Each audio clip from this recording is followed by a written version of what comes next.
Welcome to the Deep Dive. We're here to give you the essential insights, cutting through the noise on the world's big issues. And today, we're looking at a really significant date. It's exactly 51 years since the Turkish Armed Forces launched the Cyprus Peace Operation.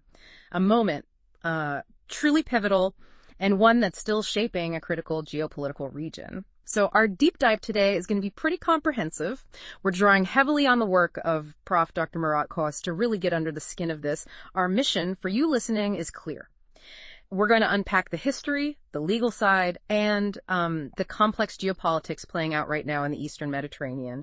Think of it as, well, your shortcut to really understanding the strategic chessboard and why it still matters so much today. Absolutely. And you're going to get a real sense of the journey. We'll dig into the political history, from the 50s right up to 74. We'll look at some tough events like Bloody Christmas, the impact of the Johnson letter, that persistent Enosis threat, and of course the operation itself, the phases and how it fits or doesn't fit, depending on who you ask, into international law. That's right. And we'll also touch on those perceptions of, double standards from bodies like the UN, the EU, the European Court of Human Rights. We'll explore the Turkish Cypriots' ongoing fight for sovereignty, get into Turkey's blue Homeland doctrine, which is huge now, and that intense energy competition heating things up, plus the military side, the buildup by the US, UK, France, Israel, foreign bases, Turkey's security policies in response. It's a lot. It is. But by the end, you'll have a much clearer picture, a holistic view of the Eastern Med that really goes beyond the headlines. You'll be able to connect the dots. Okay, let's dive in. Part 1. The road to 1974. To really get this, we need to go back. Back to 1960. Picture this. An island gets independence, supposed to be shared governance, but right from the start, fundamentally split by deeply conflicting ideas about its future. That's the Republic of Cyprus, born from the 1959 Zurich and London treaties. And crucially, they defined Turkish and Greek communities as equal founding partners. Yeah, equal partners on paper. But underneath, there was this constant, powerful tension, the Greek Cypriot goal of Enosis. This wasn't just politics. It was a nationalist dream, really, of uniting the island with Greece.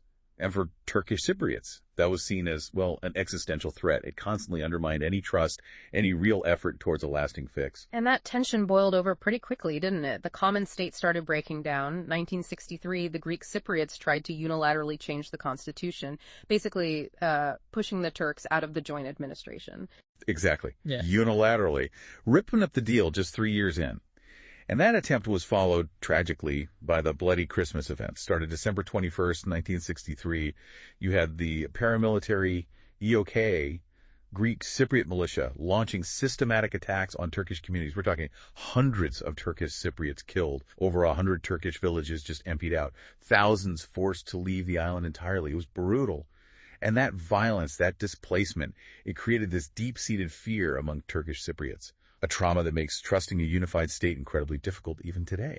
December 21st is now commemorated as National Struggle and Martyrs Commemoration Day in the TRNC in Turkey. Turkey had to react. There were earlier interventions, right? 1964. Yes, trying to protect Turkish insurgents under siege in Erinköy. There was a limited air campaign. And that's where the story of pilot Ilti Cengiz Topal comes in, a really tragic symbol. Horrific. He was captured, severely tortured, reports of nails pulled out, ribs broken, cigarette burns, and then killed. His martyrdom became a powerful symbol of sacrifice in Turkey. Amidst all this, the U.S. weighs in with the Johnson letter, June 5th, 1964. That's right. A very pointed message from President Johnson. Basically, don't use U.S. weapons in Cyprus. If the Soviets retaliate because you intervene, you're outside NATO protection. And no unilateral military action without our okay. So a clear threat. Did it stop them? Well, it didn't stop the 74 intervention eventually, but it definitely had a lasting impact, made Turkey much more cautious about the Western alliance, and it really spurred them to focus more on building up their own defense industry. You can trace some of that back to this letter. Okay, so the situation is simmering, tensions are high for years. Then comes the final spark for the 1974 operation, July 15th, 1974, a coup d'etat, led by Nikos Samson, backed by the military junta in Greece, and they declared the Hellenic Republic of Cyprus. Suddenly, the Turkish presence on the island looked like it was facing extinction. Absolutely. This was the immediate trigger. And the U.S. reaction then is also quite revealing. Henry Kissinger, Secretary of State, he was against Turkey intervening, famously said, we need to keep the Turks out of this business. Sure. The U.S. even thought about sending its own troops after the coup, maybe to sort of bypass Turkey. Wow. But Ankara was determined. They saw it as their right under the treaties, but also as a humanitarian necessity to prevent potential massacres. Okay, part 2, the operation itself. So Ankara decides to act. Morning of July 20th, 1974, Phase 1 launches. The code phrase was, "Let Aish go on vacation." You had landing ships heading for Kyrenia, paratroopers dropping near Nicosia. Turkey's public reason was clear, to bring peace to the islanders for both Turks and Greeks. And militarily, it worked initially. Turkish forces set up a bridgehead, that Kyrenia-Nicosia line. They reached the Turkish areas in Nicosia, stopping what they saw as the immediate threat of annihilation. The UN Security Council reacted fast. Resolution 353 called for a ceasefire, yes, but it also sort of set the international stage for what came next. The ceasefire led to talks in Geneva, July 25th. Turkey, Greece, the UK, the Cypriot leaders. Right, but diplomacy stalled. The Greek Cypriot side wouldn't accept solutions giving Turkish Cypriots more autonomy. Yeah. Plus, frustratingly for the Turkish side, Greek Cypriot militia attacks were apparently still happening in some areas, even during the ceasefire. So, talks fail. What happens next? Phase 2, launched August 14th. It was quick. In just 3 days, Turkish troops took control of about 37% of the island. Key areas like Famagusta, Lefki, more of Nicosia. Then, a unilateral ceasefire declared on August 16th. And that basically set the lines we still see today. So the outcome, Enosis stopped cold, and this de facto 2-part island structure emerges. Exactly. The international reaction was, well, mixed and complicated. One big, perhaps unexpected result. The military junta in Greece collapsed. The operation directly led to that. But the U.S. wasn't happy. Kissinger criticized that second phase, called it a territorial game. And Greece lobbied hard. Result. The U.S. Congress hit Turkey with an arms embargo in 75. Lasted till 78. Really strained U.S.-Turkey relations. And the rest of Europe? NATO. Officially neutral. But the language used, the discourse, often painted Turkey as the occupier. The UN Security Council passed resolutions 353 and 360 demanding foreign troops leave, restore Cyprus's integrity. Later UN resolutions didn't directly condemn the operation itself, but they increasingly talked about occupied territories and kept calling for Turkish troop withdrawal. But Turkey's view was completely different. Completely. For Turkey and the Turkish Cypriots, it was a legitimate intervention based on the 1960 Treaty of Guarantee. They argued it stopped massacres, prevented annexation by Greece, and literally guaranteed the survival of the Turkish Cypriot people. And, you can't deny that since 1974, there hasn't been large-scale violence. They see it as establishing long-term peace and security on the island. So for them, it's a liberation, a peace operation, celebrated every year as Peace and Freedom Day. Okay, let's move into the aftermath. Part 3. Division, recognition struggles, and diplomacy hitting dead ends. After 74, that geographical split solidified. Talks in Vienna in 75 led to this de facto bizonal setup. And a major population exchange happened then too, right? Turks north, Greeks south? Yes, on a humanitarian basis. And then, February 13th, 1975, the Turkish Federated State of Cyprus was declared. Initially, the Turkish side was saying, okay, let's look at a federal solution. But the sticking point right from the start was political equality. The Greek Cypriot administration just wouldn't recognize the Turks as equal political partners in forming a new state. And that pattern continued, even with summit agreements. It did. The 1977 Denktash-Makarios and 1979 Denktash-Kyprianou agreements, they talked the talk bizonal, bicommunal federation. The framework was there on paper, but it just wasn't implemented. The political will, especially on the Greek Cypriot side, according to the Turkish view, wasn't there. Which led to a really pivotal moment. November 15th, 1983. The Declaration of Independence of the Turkish Republic of Northern Cyprus, the TRNC.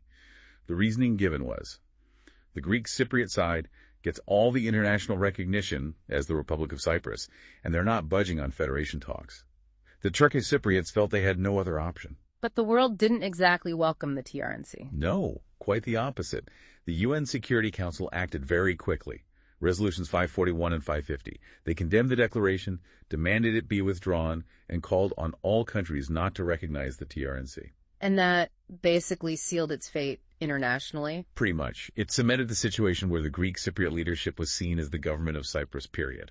But the Turkish side was effectively excluded politically on the world stage. Naturally, Turkey and the TRNC slammed this, said it rewarded the Greek Cypriot side's refusal to compromise and locked the Turkish side into unfair isolation. That double standard argument again. And UN plans kept coming through the 80s and 90s. Yes, various plans, but none stuck. Always inconclusive. The division seemed set. Until the Annan Plan in 2004. That felt like a big deal. It was huge. A comprehensive UN plan for a federal reunification. put to referendums on both sides, April 24, 2004, and the results were stark. Turkish Cypriots voted 65% yes. They accepted it. But the Greek Cypriots rejected it overwhelmingly, 76% no.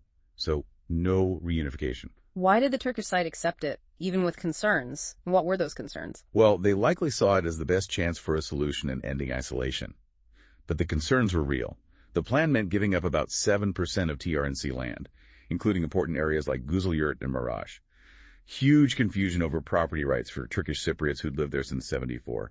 And fundamentally, it offered limited autonomy, not full sovereignty, for the Turkish Cypriot constituent state. Not quite that equal partnership they sought. And the immediate aftermath of that no vote from the Greek Cypriot side, that was incredibly significant. Deeply impactful, yes. Because just 1 week after the Greek Cypriots rejected the UN's reunification plan, on May 1, 2004, the Greek Cypriot administration joined the European Union, representing the entire island. Wow, so they rejected the deal but got the prize anyway. That's exactly how Turkey and the TRNC saw it. Rewarding the side that said no, it created a massive crisis of confidence. Seriously weakened any remaining faith in a federal solution on the Turkish side. And those EU promises about lifting the isolation on northern Cyprus, they evaporated, blocked by the Greek Cypriot veto within the EU. So the political track seemed completely stalled. Let's shift to the legal battles. Part 4. The ECHR and modern negotiations. The conflict moved into courts, right? Particularly over property rights for displaced Greek Cypriots. The European Court of Human Rights got involved. Yes, the ECHR. Cases like Louizadu v. Turkey in the 90s were key. The court found Turkey responsible for denying Greek Cypriots access to their properties in the north, like in Kyrenia. The reasoning was that since the TRNC wasn't recognized, Turkey had de facto control and was therefore liable. Turkey had to pay compensation. Similarly, the Cyprus v. Turkey case in 2001 held Turkey responsible for disappearances, property rights violations, life rights issues, huge legal pressure on Ankara. And Turkey and the TRNC's response to these rulings? Consistent criticism. They argued the ECHR ignored the TRNC's existence, ignored the Turkish Cypriot people's own arrangements and will. They said you can't just impose restitution without a comprehensive political settlement. Again, pointing to what they see as double standards. But the TRNC did make a move to address this, didn't they? The Immovable Property Commission. That's right, the TMK. Established in 2005, it was set up specifically as a mechanism within northern Cyprus for Greek Cypriots to apply regarding their properties. They could seek compensation, exchange, or even restitution in some cases. And significantly in 2010, the ECHR itself recognized the TMK as an effective domestic remedy. So the ECHR accepted it? Yes, and the Council of Europe endorsed it in 2022, which actually closed the follow-up on that landmark Louizadu case. But politically, the Greek Cypriot government still refuses to recognize the TMK, so the practical stalemate continues. Okay, back to negotiations after 2004. There were more attempts. Several. Christofias talks from 2008-2012, then Erolu with Christofias, and later Anastasiades in 2014. But the most promising period was probably 2015 to 2017. Mustafa Kandinçi was TRNC president, Nikos Anastasiades for the Greek Cypriot side. There was real momentum. Leading up to the Crans-Montana conference in Switzerland, July 2017. Exactly. That was seen by many as the absolute last chance for a federal solution based on the old parameters. But it collapsed. And the sticking point was guarantees and security. The same old issues. Fundamentally, yes. The Turkish side insisted Turkey must retain its guarantor role and military presence. They argued removing them risked a return to the violence of the 60s and 70s. The Greek Cypriot side, backed by Greece, demanded zero guarantees, zero troops. Full stop. That gap couldn't be bridged, and the idea of a united federation basically died there, at least for the foreseeable future. Which brings us to the current Turkish stance, the two-state policy. Precisely. Since Ersin Tatar became TRNC president in 2020, the focus shifted. It's now about sovereign equality. They're saying loud and clear, no more formal negotiations unless the TRNC's sovereign equal status is recognized first. So recognize us as an equal state, then we can talk about the relationship. That's the essence of it. Treat us as equals, not just a community within a Greek Cypriot-dominated state. Tatar presented this vision at that UN 5+1 meeting in Geneva, April 2021. But it wasn't accepted by the other side or the international community. They're still pushing federation. So formal talks are off the table? For now, yes. It's mostly informal contacts and these confidence-building measures, the CBMs. Like the meeting just a couple of days ago, July 18th, 2025 in New York. Right. That 5+1 meeting focused only on CBMs, not the big political questions, trying to build some trust maybe. Any progress there? Some, apparently. They agreed on things like a youth committee, environment, cultural heritage, demining, small steps.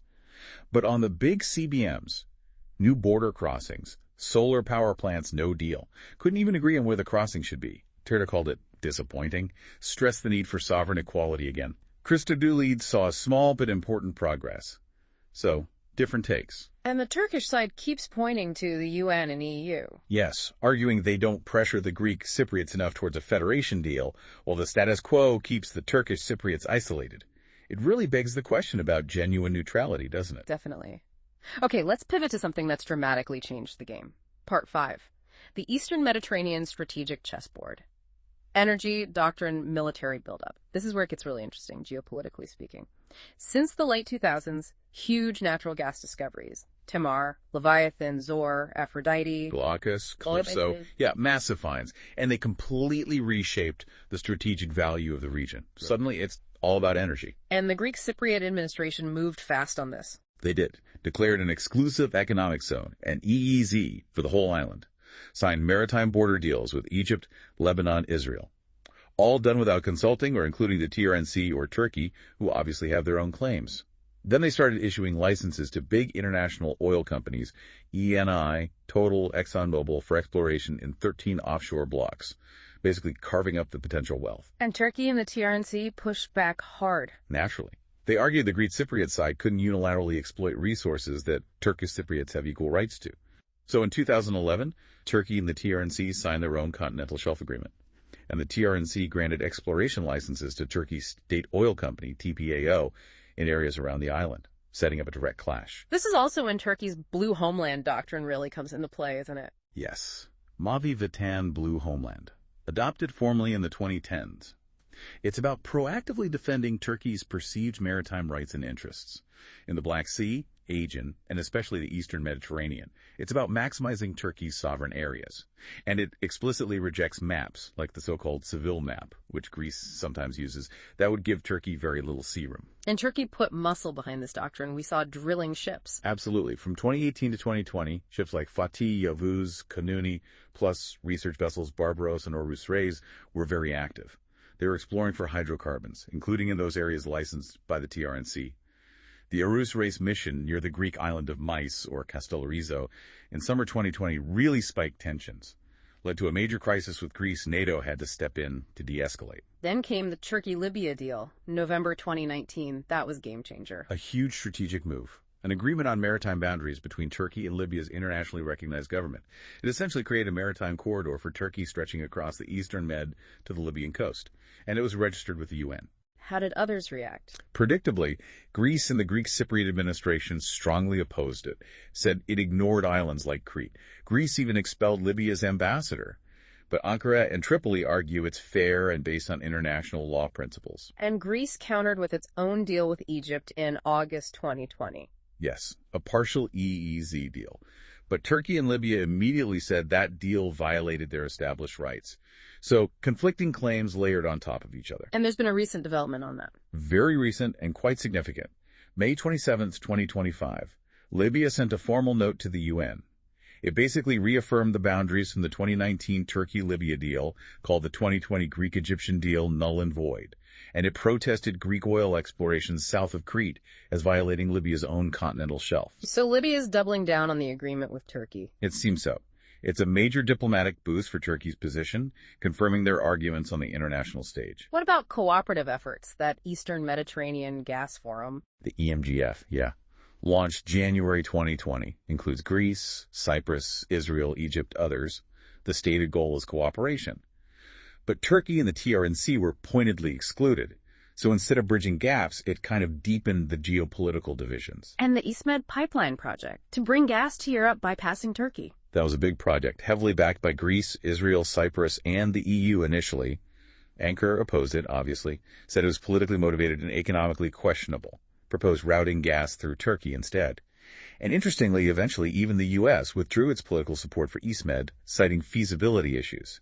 It showed that trying to cut Turkey out of the energy picture entirely is, well, difficult, maybe impossible. So Cyprus itself becomes even more strategic, an energy hub, a base. Exactly, a geostrategic energy base. You see, the Greek Cypriot deals with Eni, Total, ExxonMobil, but Turkey pushes back. Remember 2018, the Turkish Navy physically blocked an Eni drill ship. It shows the potential for confrontation is real. Has the Turkish Cypriot side proposed ways to share potential revenue? Yes, several times since 2019. They suggested a joint revenue-sharing committee. Pool the resources, manage them together, even before a final political solution. But the Greek Cypriot administration rejected it every time, citing sovereignty issues. They don't want to do anything that implies recognition of the TRNC. So the gas finds have just made the Cyprus problem even harder to solve? Undeniably. It's raised the stakes enormously. And Turkey's increased naval presence, those blue Homeland exercises, they've definitely shifted the military balance in the region. Oh, which leads us perfectly into part 6, Cyprus as a military hub. Foreign bases, new alliances. Cyprus's location has always made it militarily attractive, hasn't it? Always. A prime piece of real estate. Yeah. And the UK has kept a significant foothold. Those British sovereign base areas, Akrotiri and Dhekelia, kept since independence in 1960, covers nearly 3% of the island. RAF Akrotiri is especially vital. It's a key Western air base for the Middle East, used against ISIS in Syria, the Afghanistan evacuation, and very active during the Israel-Gaza conflict in late 2023, providing logistical support, still hugely important. But the U.S. role has changed significantly recently. They used to impose an arms embargo on the Greek Cypriot side. Right. For a long time after 74, the U.S. maintained that embargo, trying to appear neutral. But Congress lifted it in September 2020. That was a major policy shift. And since then, U.S. military involvement has grown considerably. Southern Cyprus was fully integrated into U.S. military training and cooperation programs in 2022. They signed a bilateral defense cooperation roadmap for 2024-2029 in September 24. More training, exercises, logistics. Plus, the U.S. runs that Security Training Center, CYCLOPS, near Larnaca. Their footprint is definitely getting bigger. And then there were those satellite images. November 2024, U.S. gear and personnel at naval and helicopter bases. That was striking. Images showed U.S. equipment at the Evangelos Florakis Naval Base near Limassol and this new Talisamari helicopter base right next door. Reports suggested the U.S. was prepping to deploy F-35B jets and helicopters there. And the Greek Cypriot leader, Christodoulides, basically confirmed it. Didn't rule out a constant presence of U.S. forces. How did Turkey react to that? With strong concern. Ankara sees arming the Greek Cypriots and the U.S., abandoning its traditional neutrality, as fundamentally upsetting the island's balance. Back in 2022, Turkey warned this would harm the balance of power. They clearly signaled they might need to respond. Does this fit into a bigger U.S. strategy in the region? It certainly seems to. Look at the U.S. military buildup along the Alexandroupolis-Crete line in Greece. Many see this as a geopolitical belt aimed at containing Russia, projecting power into the Middle East, and influencing that EastMed energy competition. From Turkey's perspective, this looks like a strategic encirclement, a direct challenge to its security and the blue homeland concept. The U.S. presence in Cyprus is seen as part of that line. Are other countries boosting their military ties with the Greek Cypriot side too? Yes. France has stepped up its presence. A defense cooperation deal in 2017, now a permanent naval presence in Mary. They're closely aligned with Greece and Cyprus, Israel too. Deep defense cooperation, regular joint military exercises, training flights over Cyprus, sales of drones and missile systems. So the Greek Cypriot administration is using its international recognition to build this network of security partners, a kind of safety net. Which, understandably, raises alarm bells for Turkey and the TRNC. Absolutely. They see this militarization of the south of the island as a direct threat. Turkey has said it will take countermeasures if the arms balance tips too far. We've seen increased weapons going to the TRNC. And significantly, Turkey deployed armed drones, UCAVs, to Sitkel Airport in northern Cyprus in 2023, a clear signal. So Turkey is prepared to potentially increase its own military presence. Turkish officials consistently say their responsibility to protect the Turkish Cypriots remains. They stress the Turkish military has guaranteed their security since 1974. They also argue that under the 1960 treaties, no other country should be establishing military bases there without consent. What about the UN peacekeepers, UNFICYP? They're still on the island. They are. But Turkey criticizes their silence on these U.S. and other military deployments in the south. They question if the UN can really be neutral when all this is happening. And all this is happening against a backdrop of regional instability. Exactly. The conflicts in Israel, Gaza, Syria, Libya, They just make Cyprus even more valuable as a perceived stable Western outpost for potential intervention in Middle East crises. It draws in global powers. And Turkey is adamant it won't be sidelined from this strategic picture. They see exclusion as a threat and are pursuing their own active policies, like Blue Homeland. Okay, let's wrap this up. Bringing it all together, 51 years on from the Cyprus Peace Operation, what we see is an intervention that, you have to say, brought a kind of stability, de facto peace. There hasn't been major conflict since '74. The operation did establish a secure environment, but a real political solution still seems far off, a classic frozen conflict. That's the core challenge. The island's divided. The TRNC remains unrecognized internationally. Meanwhile, the Greek Cypriot side enjoys full recognition, EU membership, all of the benefits. This imbalance creates ongoing isolation for Turkish Cypriots. And, frankly, it reduces the incentive for the Greek Cypriot side to compromise, doesn't it? The status quo works pretty well for them internationally. And the whole issue is now much bigger than just Cyprus itself. Much bigger. It's tangled up with EastMed energy, regional security, NATO, the EU. It's become part of a huge regional power play. We've seen linkage explicitly made progress on Cyprus, tied to Turkey's EU accession talks or NATO plans. It's a bargaining chip now. So, what's the path forward, according to Turkey and the TRNC? Their argument is consistent now. Realism. Accept the facts on the ground. That means primarily recognizing the Turkish Cypriot people's equal sovereign status. That's the starting point for any meaningful talks, in their view. It connects back to the original aim of the '74 operation, protecting the rights, security, and dignity of the Turkish Cypriots. That remains central to their policy. So, a final thought for you, our listeners, to mull over. What could genuine, lasting peace actually look like on an island where a peace operation brought quiet but not resolution half a century ago? And maybe more pressingly now, how might these huge shifts in energy and military geopolitics in the Eastern Mediterranean force everyone's hand? Could it push them towards a new consensus, one based maybe less on historical grievances and more on the hard realities of today?